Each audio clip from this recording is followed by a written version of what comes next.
Good morning everyone. India watch में आपका स्वागत है। आज की मेन स्टोरीज होंगी in the geopolitics. We will discuss in the backdrop of G20, is there any scope for multipolarity or the world will inevitably plunge into the Cold War era bipolarity? Our second story would be regarding the women's reservation bill. We will trace the women's movement from the early 20th century till passing of the women's reservation bill, and we will examine, is it a really historical bill, standing up for women's right and promoting women's equality, or just a mere symbolism? And of course, we'll also discuss the politics around it. Third story would be the Parliamentary Standing Committee on Education submitted its report on review of new education policy. We will look at the points stipulated by it. And the final story would be regarding Northeast. India's Northeast stands as a homogeneous territory in the consciousness of the people on the mainland India. But the article that we are going to discuss will point out that North India is as diverse as the mainland India. We will look into the heterogeneous element of northeastern society. Let's start with our first story. The article that we are referring to is G20 Diplomacy and a Shifting World Order, written by M.K. Narayanan. Question to be posed here is there any scope for multipolarity, or a world is inevitably going towards bipolar order? So, with the success of 18th G20 summit held in New Delhi, various commentators sought to foreground that it is a win for multilateralism and multipolarity. So, the author here also examines the successes of the 18th G20 summit. Let us briefly look into it because it will refresh our memory. So, the first success is the consensus statement, which had almost 100 issues on its agenda. So, that's an achievement. And the statement had something for everyone, ranging from terrorism, climate change, trebling of renewable energy capacity, reform of multilateral development banks, digital public infrastructure. And foremost, there was consensus on Ukraine. In comparison to the Bali Declaration of previous year's G20 summit, which came about through majority vote, that is, it was not a statement which was driven by consensus. So, in comparison to Bali Declaration, which had an accusatory tone towards Russia, blaming Russia for the Ukraine conflict, the Delhi Declaration stressed on conflict resolution and it didn't mention Russia directly. So, as a success of G20, the author says that India is amongst the leaders whose words count in today's geopolitics. Author cautions that commentators coming out in the favor of multipolarity or multilateralism might be premature in their conclusion.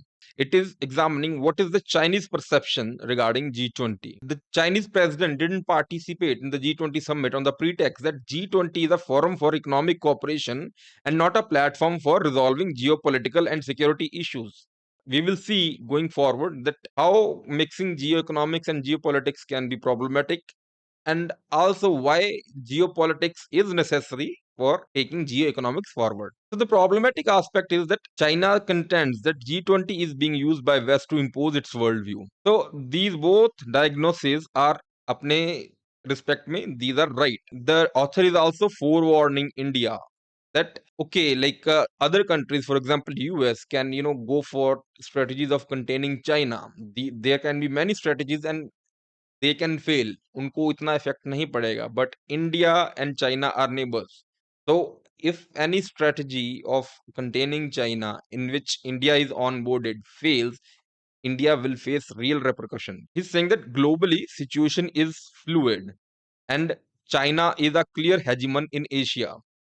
How China is a hegemon in Asia? Because it runs trade surpluses with almost every country in Asia. ASEAN is heavily dependent economically in and trade wise on China. And also through its Belt and Road Initiative, China is extending infrastructural funding to its neighborhood and extended neighborhood. And China is also extending like developmental aids to its weaker neighbors.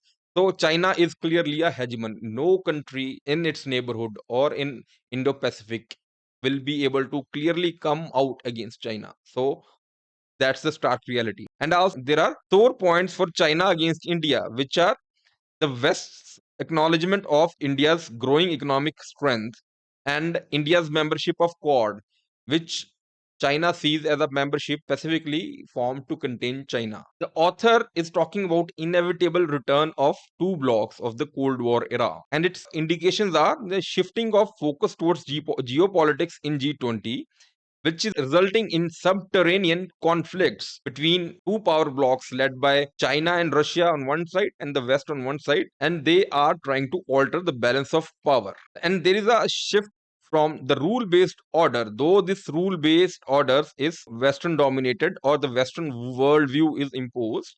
And alternative order is not emerging, but it's the disorder that is emerging. And also that, and the Russia's Ukraine war, because it wasn't a cakewalk for Russia, which was it thought it would be, it has emboldened US to strengthen NATO further. So the clear divide is emerging between US and US on one side and the Russia China on one side.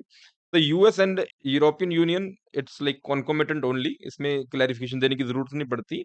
But the non-Western countries which are also getting closer to US or are getting into its alliance are US is spearheading this alliance to counter authoritarianism. The US is very shrewd in playing the games of perception or the soft power. These are Japan, South Korea, and Australia. And the countries getting closer to the Russia China combined are North Korea and Turkey. Not a very consequential states, but still. So, what are the author's conclusion?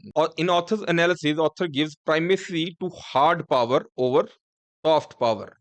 And it says that global South and India are mere notional pieces in the checkerboard of international politics. That is, they're not really the contending players in the great game. However, I would like to add some counterpoints as well.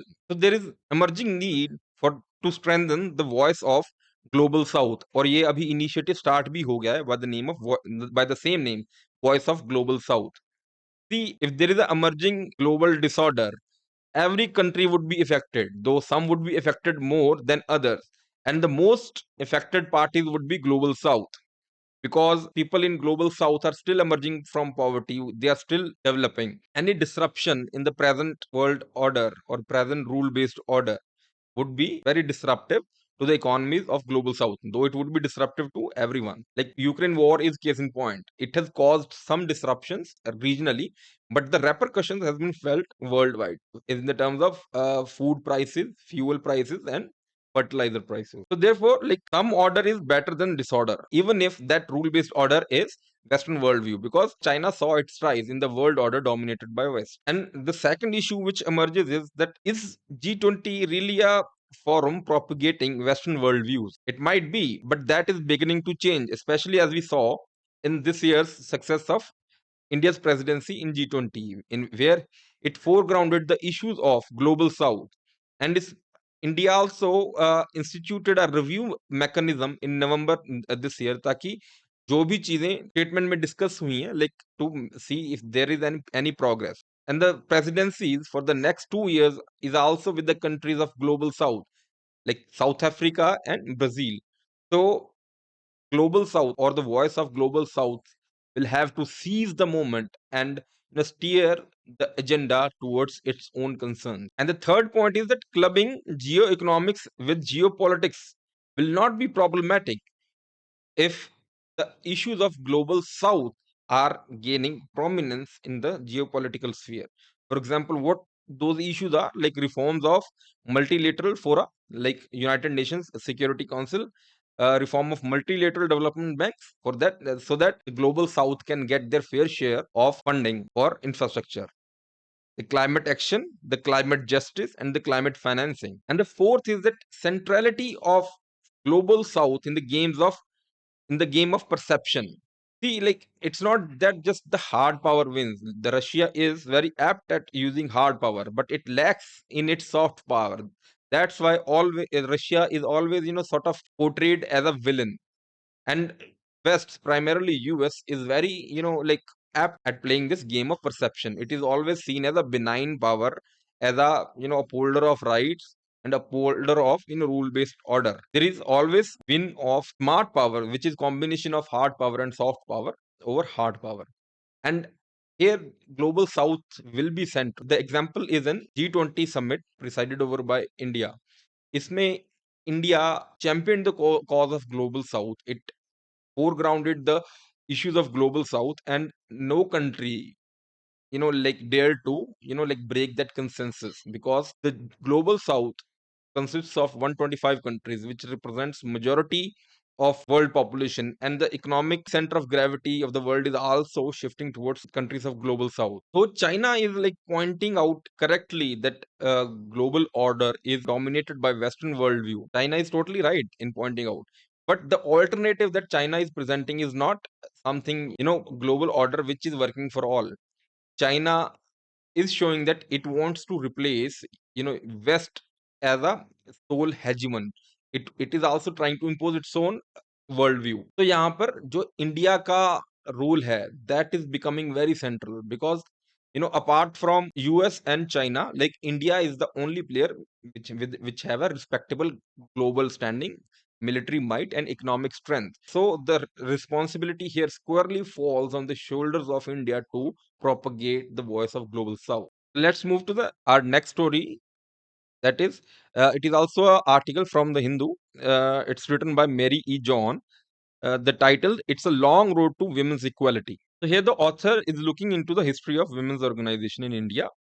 So in the earlier 20th century, in the era of political devolution, because of India's national movement, the colonial government was going for political devolution. For example, through the 1919 Act, and there was springing up of some women's organizations for the first time. These were like All India Women's Conference, National Federation of Indian Women, Women's India Association. So the main issue was around social reform. To spearhead social reform, these women's organizations demanded voting rights and right to contest elections, so that the women's point of view can be forwarded. But the opinion on the reservation for women were divided. One view didn't support reservation, the other view supported reservation on the grounds that women face structural disadvantages in the form of lack of economic autonomy, dependency, and constraints of marriage laws.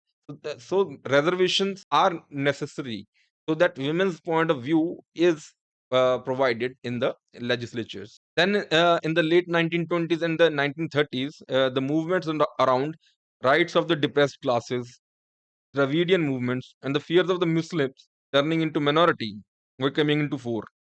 So in this situation, women's organization did oppose separate electorates on the plank of maintaining unity of women as one bloc. And around the Pune Pact, they also dropped the idea of special treatment and the slogans of equality and no privileges. And a fair field and no favor emerged. However, like status of women didn't change much even after independence. A report came in 1974 titled Towards Equality by the Committee on the Status of Women in India. The conclusions of the report were that women are turning into minority. However, the committee still opposed the idea of reservation for women in the legislature. And then there was rebirth of women's movement in 1917 and 80s on the issues around custodial rape, dowry death, Arak movements, or the movements against liquor. There was also environmental issues around Chipko movement. However, like when the bill reserving seats for women in Lok Sabha and state assemblies in 1996 was first introduced, there were few groups who were supporting this bill. And in 2010 as well, when Rajya Sabha passed this bill, there was little appreciation of the complex forms the patriarchal exclusion takes. So the author is kind of putting up a question and showing a surprise that presently everyone is supporting the present bill as if the patriarchy has disappeared from Indian society altogether. And the questions that are raised are that, is this bill, which translates into revering women power, just another welfare scheme or a historic law in allowing women to shape state policy? In the present state of parliament, this would be hardly a case, because the present state of parliament, the parliamentary practices which are coming into vogue, and the say of an individual MP, like, or the say of any private member in assuring any change, and space given to opposition. So it points to this bill being reduced to mere symbolism कि कुछ substantive change नहीं आएगा. And politically as well, अगर 33% जैसे reservation हो जाती है, and in the present situation of 543 seats being elected in Lok Sabha, if these numbers were unchanged of 543, so then many of the incumbent males will have to forego their seats. So that would be politically difficult. and that's why this provision of that this amendment will come into effect only after delimitation exercise. So that also kind of जो एक power struggle होना था of some male members vacating their seats or like foregoing their seats to women, वो भी avoid कर लिया गया because इस delimitation के बाद में 2026 के बाद delimitation होएगी. Most probably the seats in Lok Sabha will be increased because the new parliament also has the capacity of 800 MPs to sit. तो जो ये power tussle होना था वो भी avoid हो गया because जो नई seats अभी add होंगी women को वो दे दी जाएगी. It remains to be seen कि how much actual difference this reservation will make. Let's come to our third issue, that is, what are the findings of the parliamentary panel on the new education policy? We will briefly see what are the points discussed here. Parliamentary Standing Committee notes that there are total 1043 universities, 70% of which are under state act, that are comes under state universities. 94% of the students are in state universities or the private institutions affiliated to state universities. Only 6% are in the central universities. So this report acknowledges the role of the states in providing higher education in India. What are the issues that report highlighted? It are that there is a rigid separation between disciplines, and it isn't desirable in the era of interdisciplinarity. जहाँ पर science stream वाले हैं they are also reading from social sciences, and social sciences जो हैं वो भी आपस में they are intermingling. And then the second point is that there is a lack of access to higher education among socio economic disadvantage groups and regions. And there is a language issue that जो local languages में या regional languages में higher education की availability नहीं है, and the faculty numbers भी काफी कम है, and there is a question of institutional autonomy, and then there is a lack of emphasis on research, and then ineffective regulatory systems, and then there are low standards of undergraduate programs. What are the recommendations, those that it has recommended? That by 2030 every district in the country should have at least one multidisciplinary higher education institute. And the gross enrollment ratio, अगर आपको gross enrollment ratio नहीं पता है, you should search it. It should be increased from 26.3% to 50% by 2035. And appropriate funds should be allocated for the promotion of education of socio-economic disadvantaged groups in the form of scholarships so that their gross enrollment ratios can be increased. And there is also need to correct the gender imbalance in the higher education. There is also need to promote access through more inclusive admission processes. There is need to increase the employability potential of our graduates, and then the issue of regional language, and then the also issue of multiple entry multiple exit has been explored. The committee is saying that it is not suitable for the country like India, जहाँ पर it will be tough to gauge the demand कि for example काफी लोग अगर enter कर जाते हैं and then they exit and then they decide to enter again like midway. So institutes won't be able to gauge that demand, that when people are going to enter midway, and that might affect the student teacher ratio. The last story is why the Northeast cannot be treated as a single homogeneous territory. So we will take a brief look at it. Northeast, not a homogeneous territory. So it consists of ethnic communities who have migrated from all points of the compass. Like that migration in this region has happened from the all directions. And the dominant racial group here is the Indo-Chinese Mongoloid group. And the diversity जो है यहाँ पर it's on the base of linguistic diversity, cultural diversity, and ethnic diversity. And what are the issues like marring this region? These are the issues of indigeneity. Who is indigenous and who are outsiders? ये काफी debate होती है यहाँ पर. The issues of policy, economy, migration, land rights, insurgency, militarization, state violence, and law. And यहाँ पर जो violence है काफी होता रहा है, specifically in the states of Manipur, Assam, Nagaland, on the issues of land, ethnicity and identity. और ये आर्टिकल ये भी नोट करता है कि जो वायलेंस है उसका इफेक्ट वुमेन पे काफी ज्यादा है, एंड काफी ज्यादा यहाँ पर women headed households बन गए हैं due to death of male members, and they are now sole breadwinners of the families. और इसमें काफी डिस्प्लेसमेंट भी होती है, लैंड एलियनेशन भी हो रहा है due to violence, and health outcomes पे भी बहुत ज्यादा जो इफेक्ट पड़ रहा है, माल न्यूट्रिशन हो रहा है, एंड कम्युनिकेबल डिजीजेस हो रहे हैं. And it says that land is a basic means of livelihood in the region. That's why it is very valuable, and the various conflicts are also around the land titles only, land only. The recent or the ongoing conflict between Meiteis and Cookies also has a land problem at its heart. That's it for today. I hope today's session would be informational to you. It added some value to your preparation, and it saved some time in your daily preparation. Thank you for logging into India Watch, and keep logging and keep subscribing.